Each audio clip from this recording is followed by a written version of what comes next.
नमस्कार मोर प्रिय दियर ओ ननंद माने मु तुमर सेई गेला भाउज रूपाली मु आजी एक रोमांचकर कहानी आपणक पई नेई आसीछि जहा सुनिले आपणक जंत्र पूरा ठिया होई जिवो। तेबे जदि आपण आमर चैनल को प्रथम थर आसुछंती चैनल को प्रथमे सब्सक्राइब करिनियंतु। कहानी पसंद आसिले वीडियो को गोटे लाइक करिनेबे। आपण केउ प्रकार कहानी सुनिबाकू बेसी भल पांती ताहा कमेंट कले आमे सेमितिका कहानी भी नहीं आसीबु। तेणु एई रूपाली भाउज को टिके समर्थन कर। भाउज सबु बेले तुम मानंकू एमिति मजा देई चलिथिबो। तेबे चालंतु कहानी आरंभ करिबा। मो नाम मिता, मोर बयस 45 वर्ष। 45 वर्ष बयसरे भी मु 25 वर्षर झियो भली देखा जाए। मोते गाँ पिला देखी अनेक कथा न जानिला भली कहंती, किंतु मु तांको कथा को सबु बेले अणदेखा करे। मोर एई बयसरे मो जीवन रे एमिति एक घटना घटिला जहा मोर जीवन को पूरा बदलई देइथिला। तेबे मु आजिर एई कहानी रे कहिबी मु किपरि आउ को परिस्थिति रे मो निज पुओ सह कार्यक्रम करिथिले। कहानीटी अत्यंत रोमांचकर हेबो, तेणु कहानी को शेष पर्यंत सुनंतु। मु आपनंकु कथा देउछि कहानीर शेष को आपनंक जंत्र पूरा ठिया होई जिवो। तेबे विलंब न करी कहानी आरंभ करिबा। मोर स्वामी जने सरकारी कर्मचारी। से तांकर काम पई प्राय सबु बेले बाहरे रहंती। घर को मासरे थरे की दुई थर आसंती। मोर गोटिए पुओ अछि, ता ना राकेश। आमे ताकू समस्ते स्नेहरे रकी बोली डाकू। तार बयस 22 वर्ष। से एबे पीजी करुछि। आम गाँ पाखरे गोटिए कॉलेज रे से पढ़े। पढ़ारे से भारी विचक्षण। से सबु बेले घरे रही पढ़ा पढ़ी करे। कॉलेज जाए आउ कॉलेज रु आसी घरे पढ़ा पढ़ी करे। रकीर बापा बाहरे रहुथिबारु आमे माँ पुओ केवल घरे रहू। दिने रकी कॉलेज जाइथिला। मु तार घर सफा करुथिबा समयरे ता कोठरी रे गोटे बही उपरे मो नजर रे पड़िला। बहीटिरे किछि एमिति छवि थिला जहा तार पढ़ा बही बोली आदौ लागु नथिला। काहिकिना बहीटी तार बिछଣା तळे लुचाई रखा जाइथिला आउ सेथिरे खराब चित्र सबु रहिथिला। मु से बही को देखी तार भीतर पृष्ठा को जेमिति ओलटाइली। मु जहा देखिली आश्चर्य होई गली। बहीटीर ना लेखा होइथिला माँ पुओंकर भिन्न संपर्क। मु बहीटी को बसी किछि समय पढ़िली। 2-3 पृष्ठा पढ़ी मु एहा बुझिली जे एथिरे विधवा माटी किपरि तार निज पुओ सहित संपर्क रखुछि। मु सेतिकी पढ़ी रकी उपरे प्रबल राग आसिला। पिला पाठ पढ़ुछि ना एइया करुछि। आजी से पिला आसु ताकू साबाड करुछि। एमिति भाबी से बहीटी को सेइथि रखी देई आसिली। आसी मो रूम रे मु बसी सेई कथा भाबिबारे लागिली। एमिति अनेक समय भाबिबा परे मु एहा चिंता कली मो पुओ तो बड़ हेलाणी। से कोन आउ छोट अछि ता मन हेउथिबो। तेणु पिला एई सब करुछि। किंतु मु एक कथा बुझी पारु नथाए जे बही रे लेखा थिबा सेई कथा कोन सत होइथिबो। कोन सतरे सेही महिला जनक ता निज पुओ सह संपर्क रखुथिबो। एईटा तो पाप कथा। माँ पुओर पवित्र संपर्क कोन एमिति भी होई पारे। तापरे भाबिली एईटा तो करी जुग। ए जुगरे किछि असंभव भी नुहम। मनीष निजर इच्छा पूरण पई किछि भी करि पारुछि। तेणु एईटा आउ असंभव भी नुह। सेइथि पई एई किछि दिन हेबो ए पिलार हाव भाव किछि अलगा अलगा लागुछि। मो प्रति तार नजर भी किछि बदलिला भली मते जणा पडुथिला, किंतु मु एहाकू अणदेखा करि देउथिली। एबे किंतु मु ठीक बुझी पारुछि मो पुओर मो उपरे नजर रहिलाणी। ता बापा तो घरे रहु नाहंती। तेणु ସେ ପିଲା କିଛି ଅଲଗା ଉଦ୍ଦେଶ୍ୟରେ ରହୁଛି। ଏମିତି ଭାବୁ ଭାବୁ ରକି କଲେଜରୁ କେତେବେଳୁ ଚାଲି ଆସିଥାଏ। ଆସି ମୋତେ ସେ ଖାଇବାକୁ ଡାକିଲା। ମୁଁ କିଛି କହିବି ନା ନାହିଁ, କିଛି ନିଷ୍ପତ୍ତି ନେଇ ପାରୁନଥାଏ। ଭାବିଲି ପରେ କେତେବେଳେ କହିବି। ମୁଁ ଯାଇ ତାକୁ ଖାଇବାକୁ ଦେଲି। ସେ ଖାଇସାରି ଖେଳିବାକୁ ଚାଲିଗଲା।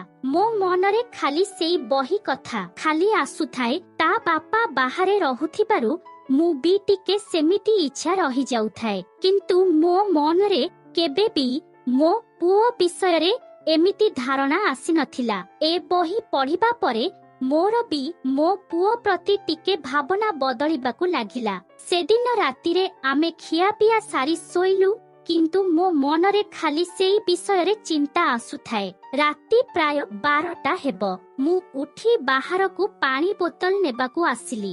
ସେହି ସମୟରେ ମୁଁ ଦେଖିଲି ରକିର କୋଠରୀଟି ଅଳ୍ପ ଖୋଲା ରହିଛି। କୋଠରୀର ଆଲୋକ ବି ଜଳୁଛି। ମୁଁ ଧୀରେ ଧୀରେ ତା କୋଠରୀ ଆଡ଼କୁ ଗଲି। କବାଟର ଫାଙ୍କରେ ଯାହା ଦେଖିଲି ବିଶ୍ୱାସ କରିପାରିଲି ନାହିଁ। ରକି ନିଦରେ ଶୋଇଯାଇଛି, କିନ୍ତୁ ଦେହରେ ତାର ସୂତା ଖଣ୍ଟେ ବି ନାହିଁ। ଗରମ ଦିନ ହୋଇଥିବାରୁ ଗରମ ଯୋଗୁଁ ପିଲା ବୋଧେ ସବୁ କାଢି ଦେଇ ଶୋଇଯାଇଛି। ମୋ ନଜର ଯାଇ ପଡ଼ିଲା ତାର ଯନ୍ତ୍ର ଉପରେ। ଏତେ ବଡ଼ ଯନ୍ତ୍ର, ମୁଁ ପୁରା ଚକିତ ହୋଇଗଲି। ତା ବାପାଙ୍କର ଏହାର ଅଧା ବି ହେବ ନାହିଁ ବୋଧେ।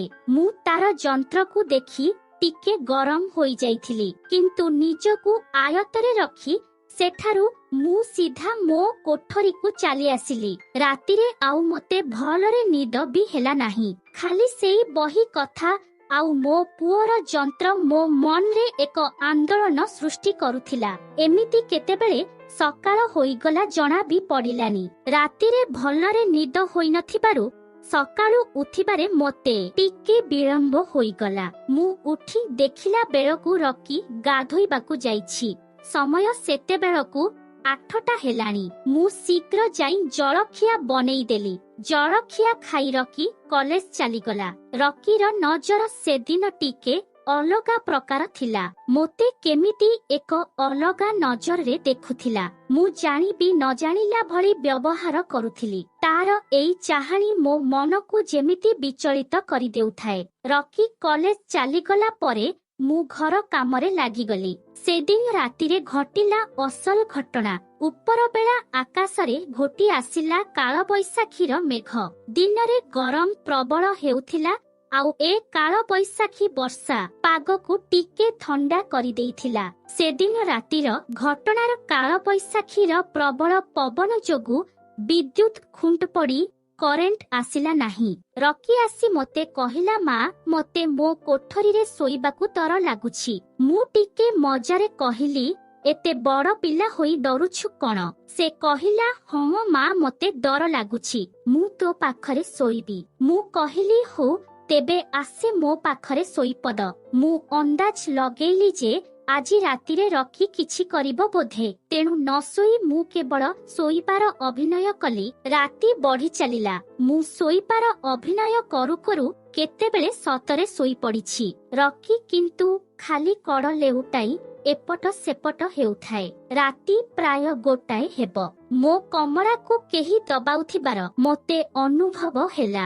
ମୋ ନିଦଟା ଭାଙ୍ଗିଗଲା। ମୁଁ ଦେଖିଲି ରକି ଶୋଇପଡ଼ିଛି। ତାର ଗୋଟିଏ ହାତ ମୋ କମଳା ଉପରେ ରହିଛି। ମୁଁ ବୁଝିଗଲି ଯେ ରକି ଶୋଇନାହିଁ ବୋଲି ସେ ପିଲା ହିଁ ମୋ କମଳାକୁ ଦବାଉଥିଲା। ମୁଁ ତ ନିଦରୁ ଉଠିଗଲିଣି, କିନ୍ତୁ ମୁଁ କେବଳ ସେମିତି ଶୋଇ ରହିଲି। ଆଉ ଦେଖିଲି ଏ ପିଲା କଣ ସବୁ କରୁଛି। କିଛି ସମୟ ପରେ ରକି ପୁଣି ମୋ କମଳାକୁ ଦବେଇବାକୁ ଲାଗିଲା। ମୁଁ କିଛି ନ କହି କେବଳ ଶୋଇ ରହିଥାଏ। କମଳାକୁ ଦବାଉ ଦବାଉ ଗୋଟେ ହାତ ମୋ ଗୁମ୍ଫାରେ ନେଇ ଆଉସୁଥାଏ। କିଛି ସମୟ ଏମିତି ଆଉସୁ ଆଉସୁ ଗୋଟେ ଆଙ୍ଗୁଳି ମୋ ଗୁମ୍ଫାରେ ଭର୍ତ୍ତି କରିଦେଲା।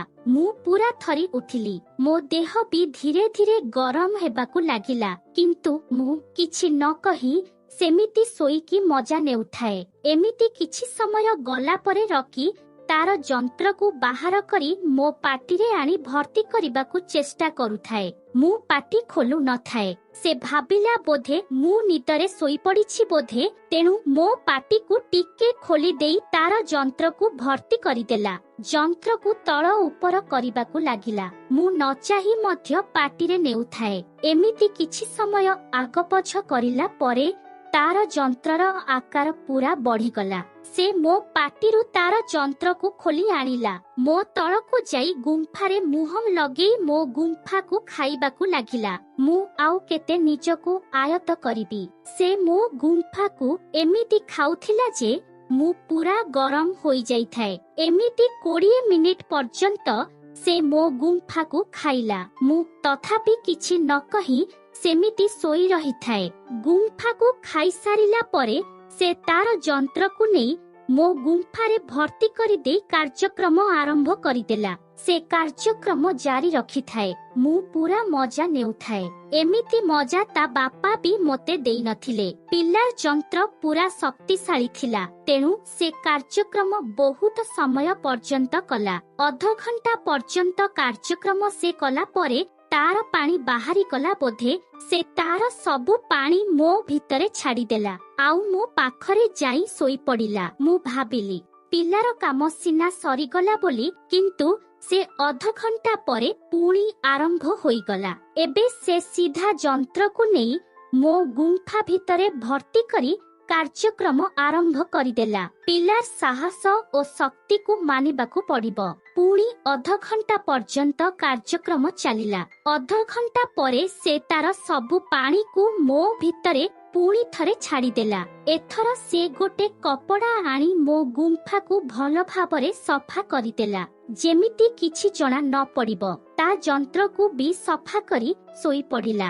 ସେଦିନ ସେ ମୋତେ ଟିକେ ସନ୍ଦେହ ବି କରୁଥିଲା, କାହିଁକି ନା ଏତେ ସମୟ କାର୍ଯ୍ୟକ୍ରମ କଲା ପରେ ବି ମୁଁ ଉଠୁନାହିଁ କାହିଁକି। ସେ ବୋଧେ ଜାଣି ଦେଇଥିଲା ମୁଁ ଶୋଇନାହିଁ ଚେଇଛି ବୋଲି, ତେଣୁ ସେ ଜାଣି ଜାଣି ଅଧିକ ବେଗରେ କାର୍ଯ୍ୟକ୍ରମ କରୁଥିଲା। ସେ ଯେମିତି ଶୋଇପଡ଼ିଲା, ମୁଁ ଉଠିଲି ଆଉ ତା ଯନ୍ତ୍ରକୁ ପାଟିରେ ନେଇ କିଛି ସମୟ ଖାଇଲି, ଆଉ ତାପରେ ମୁଁ ବି ଶୋଇପଡ଼ିଲି। ସେଦିନ ମୁଁ ପୁରାପୁରି ସନ୍ତୁଷ୍ଟ ହୋଇଯାଇଥିଲି। ତ ଦର୍ଶକ ବନ୍ଧୁ, କାହାଣୀ ତ ଶୁଣିଲେ, ତେବେ କାହାଣୀ ଏତିକିରେ ସରିନାହିଁ।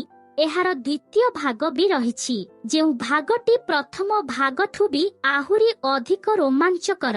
ଏହାର ଦ୍ୱିତୀୟ ଭାଗରେ ରହିଛି, ମୋ ପୁଅ ମୋ ସହ କାର୍ଯ୍ୟକ୍ରମ କରୁଥିବା ସମୟରେ ତା ବାପା ଦେଖିଦେଲେ, ଆଉ ତାପରେ କଣ ହେଲା ସେ ସବୁ ଦ୍ୱିତୀୟ ଭାଗରେ ରହିଛି। ଏହାର ଦ୍ୱିତୀୟ ଭାଗ ଶୁଣିବାକୁ ଚାହୁଁଥିଲେ କମେଣ୍ଟରେ ଭାଗ 2 ବୋଲି ଲେଖନ୍ତୁ। ମୁଁ ଏହାର ଦ୍ୱିତୀୟ ଭାଗ ବହୁତ ଶୀଘ୍ର ଆଣି ଆସିବି। ତ ଦର୍ଶକ ବନ୍ଧୁ, କାହାଣୀଟି ନିଶ୍ଚୟ ଆପଣଙ୍କୁ ପସନ୍ଦ ଆସିଥିବ, ତେଣୁ ଭିଡିଓକୁ ଗୋଟିଏ ଛୋଟ ଲାଇକ୍ କରିନିଅନ୍ତୁ।